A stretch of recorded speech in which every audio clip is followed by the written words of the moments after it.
വവ്വാലുകളുടെ ശല്യത്താൽ പൊറുതിമുട്ടിയ ഷൊർണൂർ ചുടുവാലത്തൂർ നിവാസികൾ. നിപ്പ അടക്കമുള്ള പകർച്ചവ്യാധികൾ പകരുന്ന സാഹചര്യത്തിൽ ഏറെ ഭയപ്പാടോടെയാണ് പ്രദേശവാസികൾ കഴിഞ്ഞു പോരുന്നത്.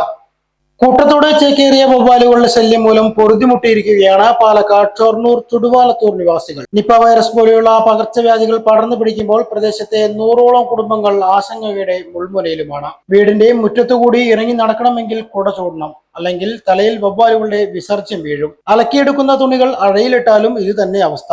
വീട്ടുമുറ്റത്തെ കിണറിലെ വെള്ളം പോലും കുടിക്കാൻ പേടി. കഴിഞ്ഞ 1.5 വർഷത്തിലധികമായി ഷൊർണൂർ ചുടുവാലത്തൂർ നിവാസികളായ 100-ലധികം കുടുംബങ്ങളുടെ ദുരവസ്ഥയാണിത്. സ്വകാര്യ വ്യക്തിയുടെ വളപ്പിലെ മരങ്ങളിലാണ് വവ്വാലുകൾ കൂട്ടത്തോടെ ചേക്കേറിയിരിക്കുന്നത്. കുറെ പടക്കം പൊട്ടിച്ചു നോക്കി, കുറെ കവണ വെച്ച് തുരത്താൻ നോക്കി, ഒരു രക്ഷയുമില്ല. പരാതിയുമായി കയറിയിറങ്ങാത്ത ഓഫീസുകളുമില്ല. ഒടുവിൽ ജില്ലാ കളക്ടർക്ക് വരെ പരാതി നൽകി.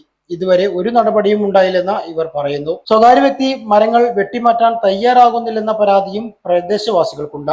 സംസ്ഥാനത്ത് പലയിടങ്ങളിലും നിപ്പ പോലുള്ള പകർച്ചവ്യാധികൾ പടർന്നു പിടിക്കുമ്പോൾ ഇവർക്ക് ആശങ്ക വർദ്ധിക്കുകയാണ്. ആരോഗ്യവകുപ്പോ ബന്ധപ്പെട്ട സർക്കാർ സംവിധാനങ്ങളോ ആശങ്ക പരിഹരിക്കാൻ ഇടപെടണമെന്നാണ് ഇവരുടെ ആവശ്യം. വവ്വാലുകളെ കൂട്ടത്തോടെ കൊന്നൊടുക്കാൻ കഴിയില്ല.